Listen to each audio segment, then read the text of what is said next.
Bom, hoje nós vamos falar sobre medida de segurança parte 2. Na aula passada nós falamos de medida de segurança parte 1 e hoje nós vamos continuar falando de medida de segurança, um assunto da mais alta importância para quem quer aprender direito penal. Vamos começar falando sobre a extinção da punibilidade e a prescrição. Extinta a punibilidade, não se aplica a medida de segurança nem subsiste a imposta artigo 96, parágrafo 1. Ora, a extinção da punibilidade, ela, assim como ela prejudica o crime que é punido com reclusão e com detenção, ela prejudica o cumprimento da pena privativa de liberdade, ela também vai prejudicar a medida de segurança. Se um crime foi extinta a punibilidade pela prescrição, evidentemente que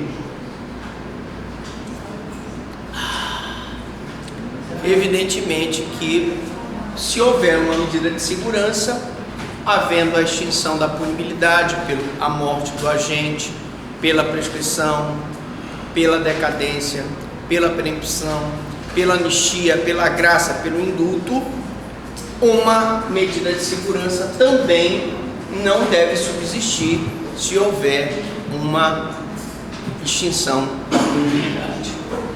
A prescrição é calculada de acordo com a pena mínima combinada ao crime. Lógico, nós tivemos uma alteração recente falando sobre prescrição do Código Penal. E nessa alteração, nós tivemos a estipulação de um prazo mínimo de 3 anos para a prescrição. Tá? Então, antigamente, o prazo mínimo para que um crime prescrevesse era de 2 anos. Hoje, o prazo mínimo é de 3 anos.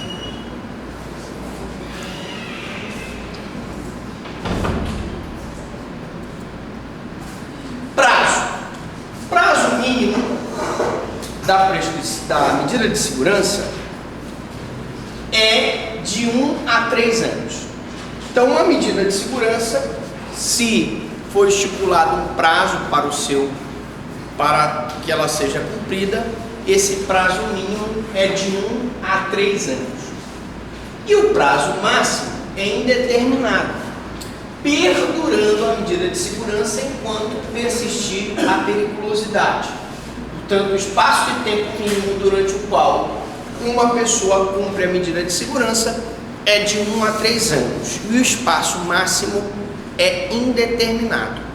Mas, professor Franklin, uma pessoa não pode cumprir pena privativa de liberdade no ordenamento jurídico brasileiro por prazo superior a 30 anos.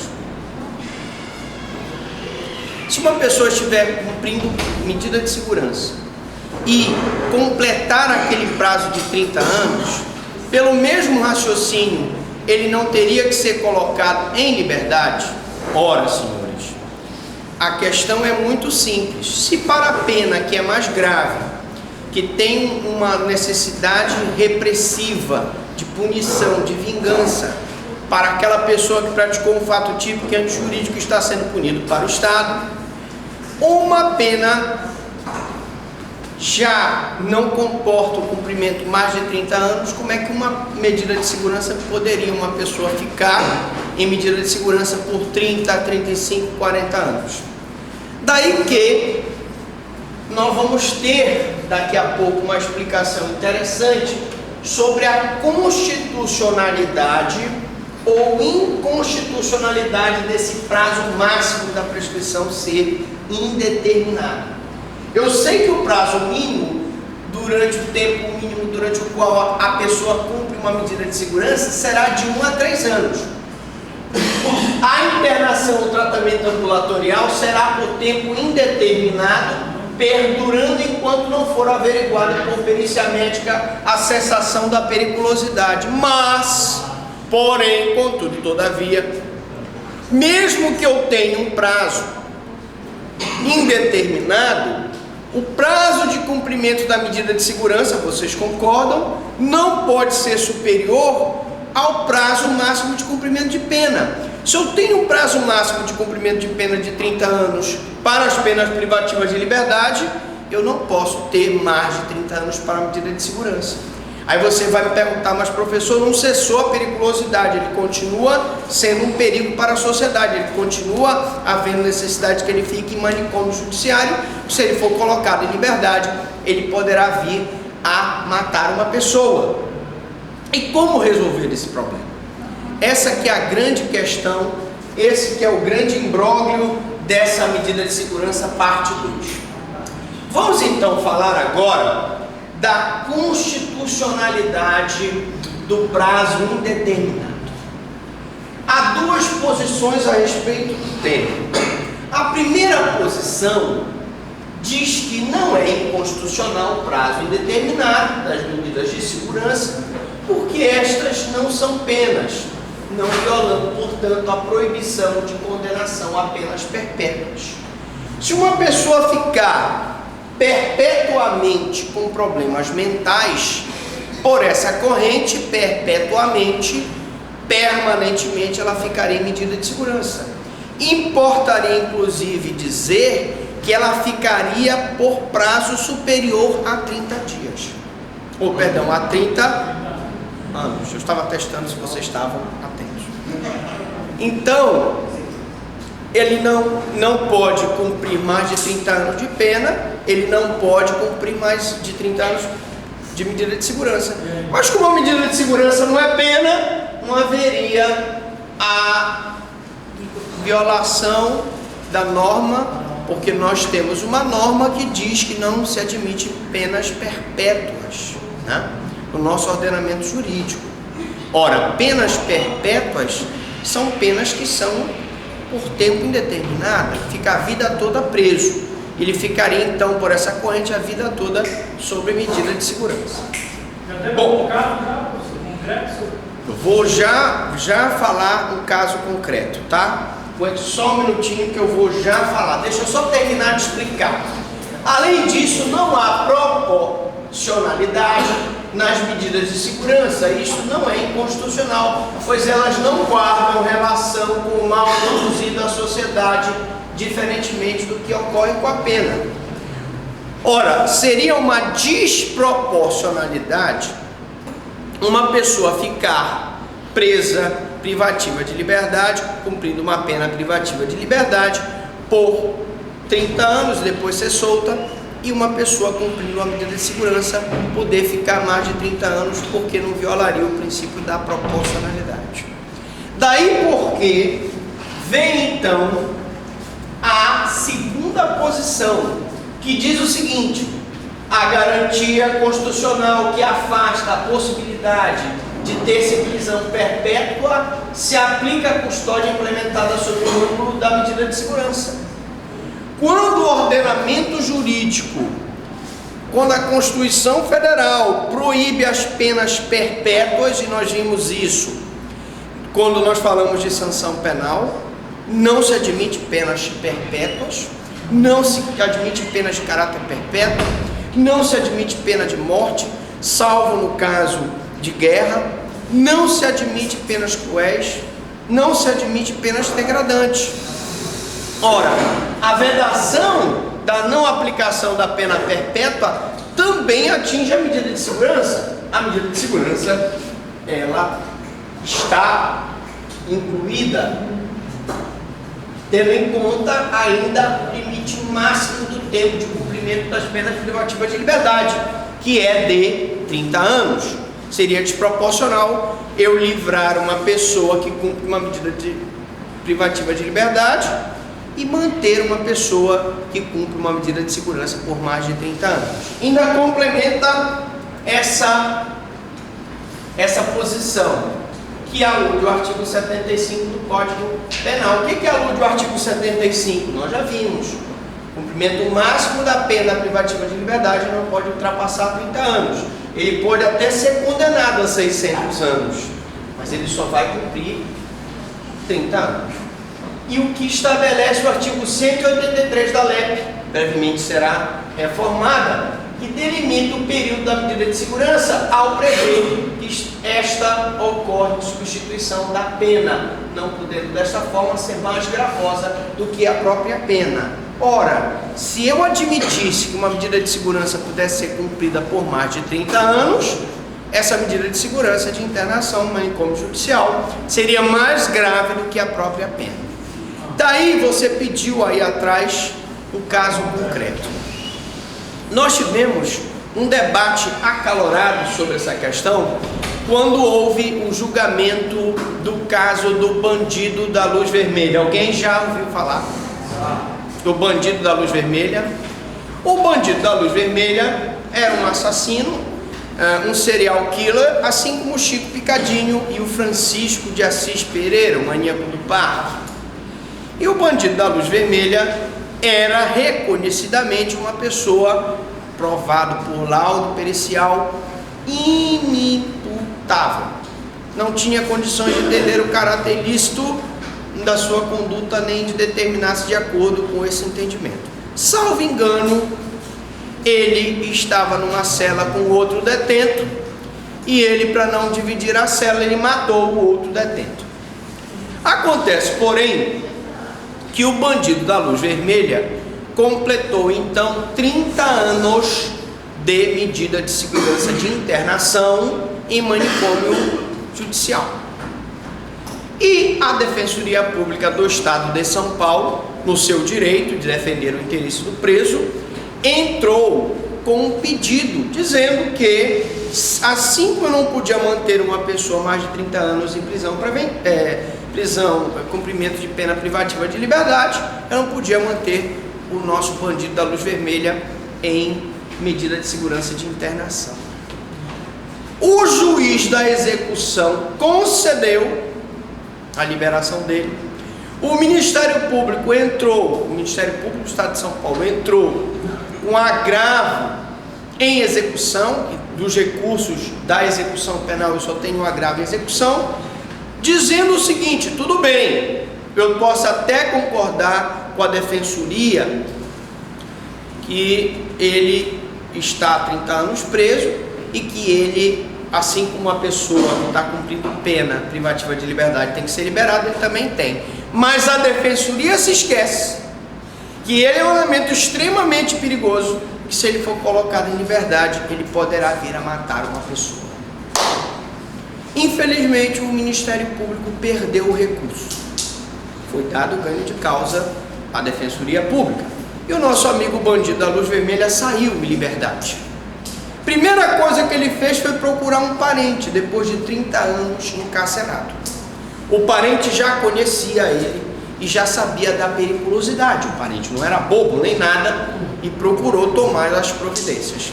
Na primeira discussão que ele teve com o parente, ele tentou matar o parente, só que o parente foi mais esperto que ele, matou o bandido da luz vermelha e acabou a história.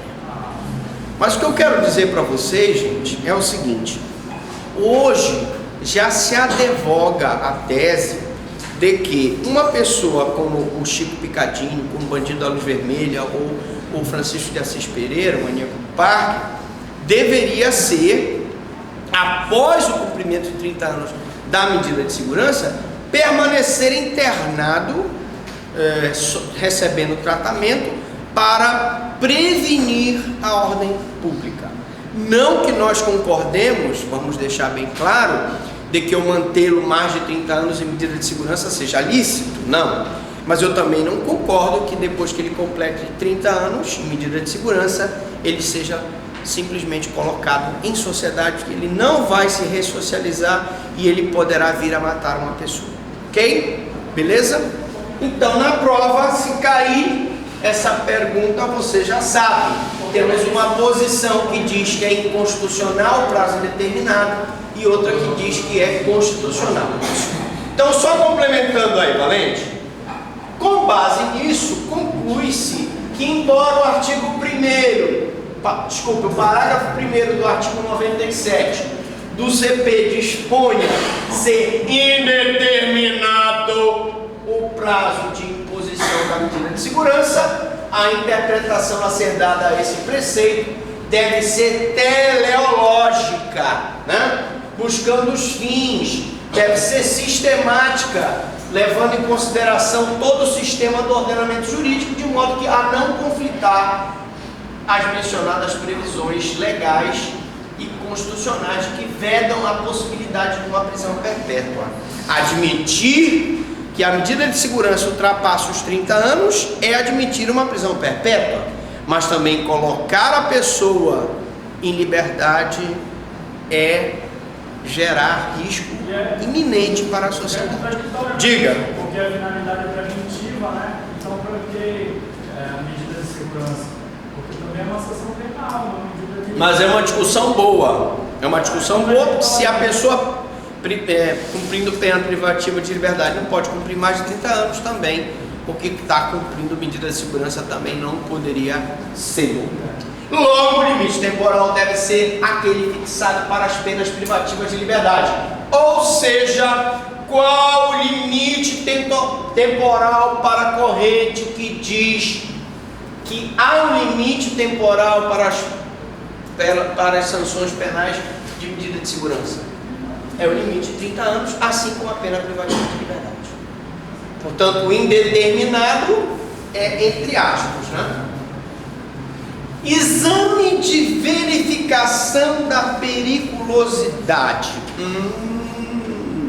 Vamos lá. Exame de verificação da periculosidade.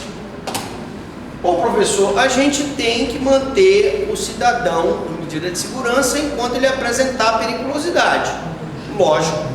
E, consequentemente, ele tem que ser feito o exame para saber se ele continua perigoso. Sim, lógico.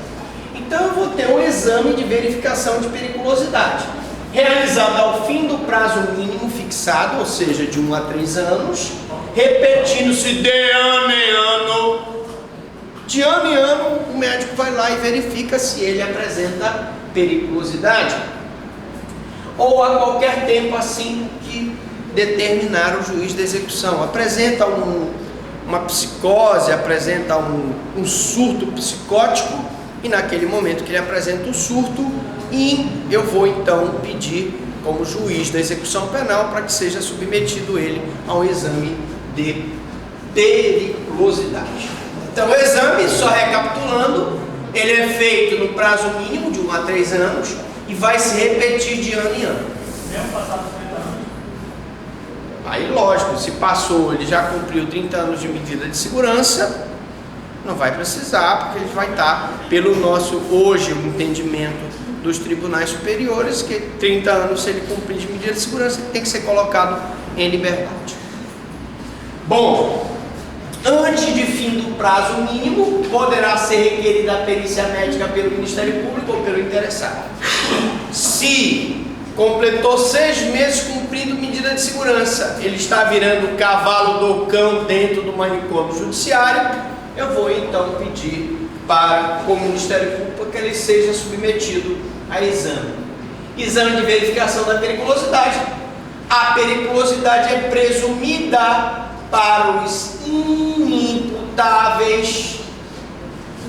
Nós já vimos que quando a pessoa é inimputável e não tem condições de entender o caráter ilícito do fato de determinar-se por esse entendimento, ele vai ter a periculosidade presumida e precisa ser reconhecida pelo juiz na hipótese de semi-imputabilidade, periculosidade real. Quanto à semi-imputabilidade, nós vamos nos esquecer que eu falei na primeira aula de medida de segurança, de que para que ele seja submetido a uma medida de segurança quando ele for semi-imputável, há necessidade de que o laudo diga categoricamente que ele precisa de especial tratamento curativo.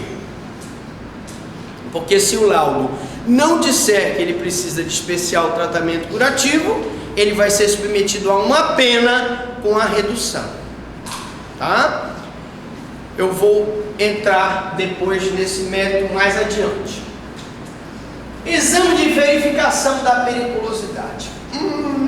Não confundir o exame de verificação da periculosidade, o exame criminológico, né?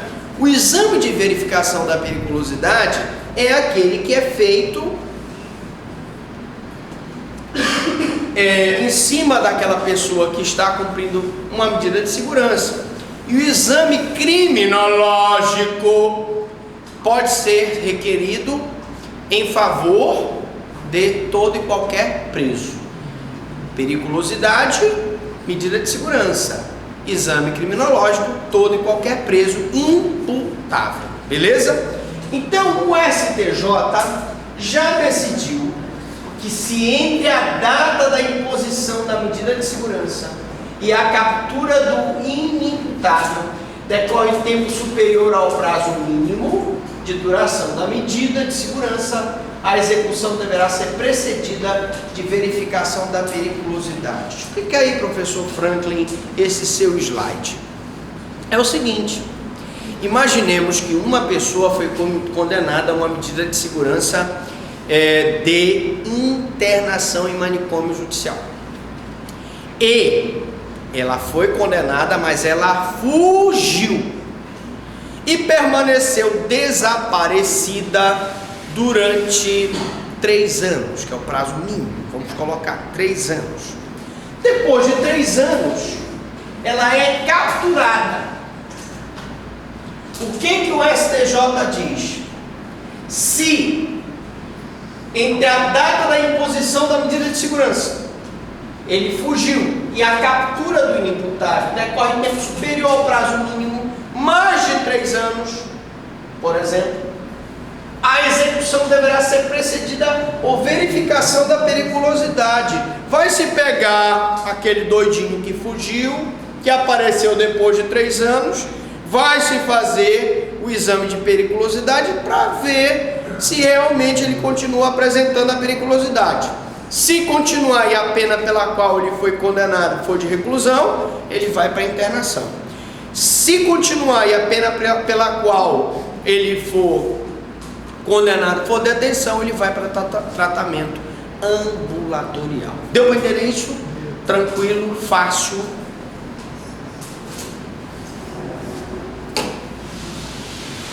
Desinternação ou liberação condicional. Hipótese de desinternação condicional. Deve ser restabelecida a situação anterior se o beneficiário, antes do decurso de 1 ano, pratica fato que indica a persistência de sua periculosidade. Lembrem, na aula passada, que eu contei sobre um caso que aconteceu também em São Paulo, de um cidadão que ele foi condenado por crime sexual. Ele tinha um distúrbio. Ele tinha uma espécie de doença mental relacionada com distúrbio sexual. Ele gostava de molestar crianças. E ele, num primeiro momento, foi condenado por estupro de vulnerável e ele foi submetido a uma pena de reclusão. Portanto, ele foi submetido a uma medida de segurança de internação, porque a pena do estupro de vulnerável é de reclusão. Muito bem. Só que ele progrediu para o tratamento ambulatorial. Então ele ia lá no ambulatório, falava com a psicóloga, falava com o psiquiatra, pegava os medicamentos e no caminho ele passava por uma espécie de bosque. Tinha um matagal grande. Se ele visse algum menino, né, uma criança, ele pegava a criança e molestava a criança e estuprava a criança. Isso ele ficou praticando essa conduta durante vários meses, até que a polícia descobriu que era ele. Ora, se ele foi desinternado condicionalmente e nesse período deve ser restabelecida a situação anterior de internação, ele foi desinternado condicionalmente, ele foi para um tratamento ambulatorial.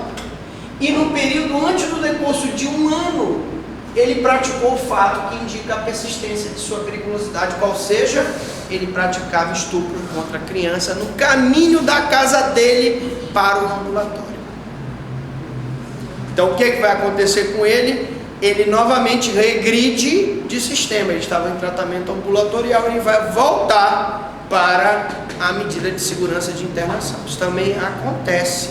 Assim como eu expliquei para vocês, quando nós falamos de sanção penal, que eu tenho a regressão de regime, existe também a regressão da medida de segurança. A pessoa que está desinternada condicionalmente, praticando um fato que demonstra sua periculosidade, ela regride do tratamento ambulatorial para a internação.